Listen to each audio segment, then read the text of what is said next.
Shri R V Babu നോക്കൂ, ഈ അഭിമന്യു കൊല്ലപ്പെട്ടിട്ട് എത്ര വർഷമായി? ആ ജിഹാദി ശക്തികളെ നിയമത്തിന് മുന്നിൽ കൊണ്ടുവരാൻ ഇവിടുത്തെ ഏതെങ്കിലും സംവിധാനത്തിന് ഇതുവരെ കഴിഞ്ഞിട്ടുണ്ടോ? അതൊന്ന് നോക്കൂ, വിചാരണ തുടങ്ങാൻ പോലും കഴിയുന്നില്ല. അങ്ങനെ ഒരു അവസ്ഥയിൽ നിൽക്കുകയാണ്. അപ്പോൾ ഈ സംവിധാനത്തെയൊക്കെ ഇപ്പോൾ വിചാരണ കോടതിയിൽ അടക്കം നടന്ന ശ്രമങ്ങൾ, ഹൈക്കോടതിയിൽ നടന്ന ശ്രമങ്ങൾ, ഇതിനെയൊക്കെ സ്വാധീനിക്കുന്ന ചില അദൃശ്യ ശക്തികൾ ഈ കേസുമായി ബന്ധപ്പെട്ട് ഉണ്ട്. അത് പറയുമ്പോഴാണ് ചില കേന്ദ്രങ്ങൾക്ക് വല്ലാതെ പൊള്ളുന്നത്. കാർഷികം ഇവിടെ പറയുന്നത് കേട്ടാൽ തോന്നും, അതായത് നമ്മളൊക്കെ ഈ വെള്ളരിക്ക പട്ടണത്തിൽ ജീവിക്കുന്ന ആൾക്കാരാണ്.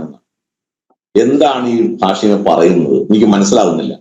താങ്കൾ ഇപ്പൊ വിചാരണ കോടതിയിലെ ജഡ്ജ് ഒരു ദിവസം മാത്രമേ കേസ് കേട്ടത് എന്നുള്ളത് റെക്കോർഡാണല്ലോ. അത് ആർക്കും മാനിപ്പുലേറ്റ് ചെയ്യാൻ പറ്റില്ല. അതവിടെ നിലവിലുള്ളതാണ്. അതൊന്ന് ഇനി അദ്ദേഹം മുൻപ് ജഡ്ജ് ചെയ്ത കേസ് ഡയറി, കേസ് ഷീറ്റ് പഠിച്ച് വിലയിരുത്തിയിട്ടാണ് വിധി പറഞ്ഞതെന്നിരിക്കട്ടെ. അങ്ങനെ ഞാൻ വാദത്തിന് വേണ്ടി സമ്മതിക്കാം. ഹൈക്കോടതി എന്ത് പറയുന്നു സർ? അപ്പെക്സ് കോടതിയല്ലേ വിധി പറഞ്ഞിരിക്കുന്നത്? ഇത് മുഴുവൻ കോൺട്രഡിക്ഷൻസ് ആണ്. പ്രഥമ ദൃഷ്ടിയാൽ തന്നെ ഈ അവിശ്വസനീയമായതും ഭാവനാസമ്പന്നവും, ഹൈക്കോടതി ഉപയോഗിച്ചിരിക്കുന്ന വാക്കാണ് പറയുന്നത്. ഭാവനാസമ്പന്നമായ കോൺട്രഡിക്ഷൻസ് നിറഞ്ഞ കാര്യങ്ങൾ ഉള്ള ഒരു പ്രഥമ ദൃഷ്ടിയ അവിശ്വസനീയമായ കാര്യമാണ് എന്ന് പറഞ്ഞിട്ടല്ലേ കോടതി ജാമ്യം കൊടുത്തിരിക്കണേ. ആ ഭാവനാസമ്പന്നമായ കാര്യമാണ് എന്ന് എന്തുകൊണ്ടാണ് വിചാരണ കോടതി ജഡ്ജിക്ക് തോന്നാതിരുന്നത്? അത് ഇത്രയും പൊരുത്തക്കേടുകൾ നിറഞ്ഞ ഒരു കേസ് കൺമുമ്പിൽ ഉണ്ടായിട്ട് ഇപ്പൊ ഇവിടെ പറയുന്നത് എല്ലാവരെയും സ്വാധീനിച്ചു. ആരെയൊക്കെ സ്വാധീനിച്ച്? ശ്രീജിത്തിനെ സ്വാധീനിച്ചു, പിന്നെയോ അബ്ദുൾ റഹീമിനെ സ്വാധീനിച്ചു, പിന്നെയോ ഒരു വനിതാ നക്കോട്ടിക് സെല്ലിന്റെ IPS ഉദ്യോഗസ്ഥയായിട്ടുള്ള അവരെ സ്വാധീനിച്ചു, പിന്നെ കൗൺസിലേഴ്സ് 4 പേരെ സ്വാധീനിച്ചു. അത് മാത്രമല്ല, ഈ കുട്ടി സെക്ഷുവലി അബ്യൂസ് ചെയ്യപ്പെട്ടു എന്ന് പറയപ്പെട്ട അതിന്റെ സർട്ടിഫിക്കറ്റ് കൊടുക്കുന്ന ഡോക്ടർമാരുണ്ട്. ആ ഡോക്ടർമാരെ സ്വാധീനിച്ചു. കാരണം ഈ പറയുന്ന ആളുകൾ മുഴുവൻ RSSന്റെ സ്വാധീനത്തിൽ അല്ലെങ്കിൽ സംഘപരിവാറിന്റെ സ്വാധീനത്തിൽ വഴിപ്പെട്ട് ഈ കുട്ടിക്ക് എതിരായിട്ട് വിധി പറഞ്ഞു എന്നാണ്, അല്ലെങ്കിൽ മൊഴി കൊടുത്തു എന്നാണ് ഹാഷിം പറയുന്നത്. ഹാഷിമെ, നമ്മൾ ഇങ്ങനെയൊക്കെ വന്ന് ഈ ചാനലിൽ ഇരുന്ന് പറയാനായിട്ട് സത്യത്തിൽ അങ്ങ് തയ്യാറാകാമായിരുന്നോ? ഇതൊക്കെ ജനങ്ങളുടെ മുമ്പിലല്ലേ അങ്ങ് പറയുന്നത്? ഇവിടെ യഥാർത്ഥത്തിൽ ഗൂഢാലോചന നടന്നു. എന്തിന്റെ ഗൂഢാലോചനയാണ്? ആ ഗൂഢാലോചന താങ്കൾ പറഞ്ഞില്ലേ, CAA പ്രക്ഷോഭകാലത്ത് അങ്ങനെയൊന്നും നടന്നിട്ടില്ല എന്ന്. സാർ, ഇവിടെ ഒരു ഡോക്ടർ അദ്ദേഹം ബോർഡ് എഴുതി വെച്ചു, എന്ത്? CAA പ്രക്ഷോഭത്തെ അനുകൂലിക്കുന്നവർക്ക് ഞാൻ ചികിത്സ കൊടുക്കുന്നതല്ല. അദ്ദേഹത്തെ പിടിച്ച് നിങ്ങൾ സ്ഥാനാർത്ഥിയാക്കിയില്ലേ? ഇടതുപക്ഷത്തിന്റെ സ്ഥാനാർത്ഥിയാക്കിയില്ലേ പാലക്കാട്? ആ ഡോക്ടർ എഴുതി വെച്ച ബോർഡല്ലേ, പരസ്യമായിട്ട് തന്റെ വീടിന്റെ മുമ്പിൽ എഴുതി വെച്ച ബോർഡല്ലേ CAA പ്രക്ഷോഭത്തിനെ എതിർക്കുന്നവർക്ക്, അനുകൂലിക്കുന്നവർക്കാണ് ഞാൻ പറഞ്ഞതെങ്കിൽ തെറ്റി, CAA പ്രക്ഷോഭത്തെ എതിർക്കുന്നവർക്ക്, CAA നിയമത്തെ അനുകൂലിക്കുന്നവർക്ക് ഞാൻ ചികിത്സ കൊടുക്കുന്നതല്ല. നമ്മുടെ നാട്ടിലെ നിരവധി കടകളിൽ ബോർഡ് വെച്ചില്ലേ, CAA നിയമത്തെ അനുകൂലിക്കുന്നവർക്ക് ഞങ്ങൾ ഇവിടെ നിന്ന് സാധനം തരുന്നതല്ല. ഇവിടെ എന്തിനാണ് സ്കൂളിലെ അധ്യാപകനെതിരെ സമരം നടന്നത്? ഇവിടെ ഒരു മൊഴിയുണ്ട് സാർ, ഒരു അറബിക് ടീച്ചറുടെ മൊഴി. എന്താണ് അറബിക് ടീച്ചറുടെ മൊഴി?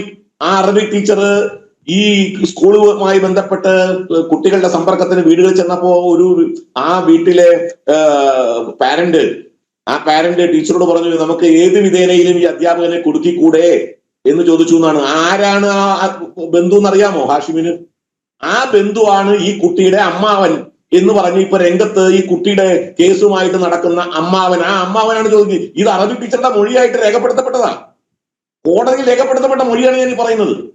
അപ്പൊ ഏത് വിധേനയും അധ്യാപകനെ കൊടുക്കണം എന്നുള്ളത് അവിടുത്തെ മുസ്ലിം മത തീവ്രവാദികളുടെ അജണ്ടയാണ്. ജമാഅത്തെ ഇസ്ലാമിയുടെ അജണ്ടയായിരുന്നു, മാധ്യമത്തിന്റെ അജണ്ടയായിരുന്നു, മീഡിയ വണിന്റെ അജണ്ടയായിരുന്നു, CPMന്റെ അജണ്ടയായിരുന്നു.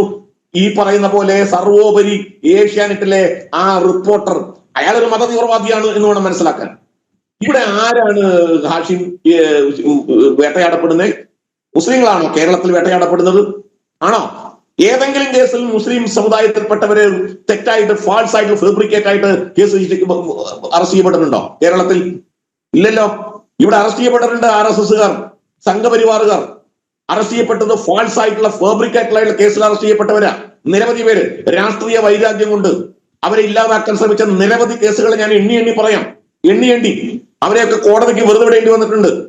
ഇവിടെ ഹാഷിമേ, നിങ്ങളുടെ കൂട്ടത്തിലുള്ള ഒരു ചെറുപ്പക്കാരനെയാണ് ഈ മത തീവ്രവാദികൾ ഉണ്ടാക്കിയ വ്യാജ നരേറ്റീവിന്റെ വ്യാജ പ്രചരണത്തിന്റെ പേരിൽ വെട്ടിക്കൊന്നത്. നിങ്ങൾക്ക് ഓർമ്മയുണ്ടോ? നാദാപുരത്ത് അതെ, ബിനു എന്ന് പറയുന്ന ചെറുപ്പക്കാരനെ വെട്ടിക്കൊന്നത് നിസ്കാര പായയിലിട്ട് നദീസ എന്ന സ്ത്രീയെ ബലാത്സംഗം ചെയ്തു എന്ന കള്ളപ്രചരണം അയച്ചുവിട്ടിട്ടാണ്.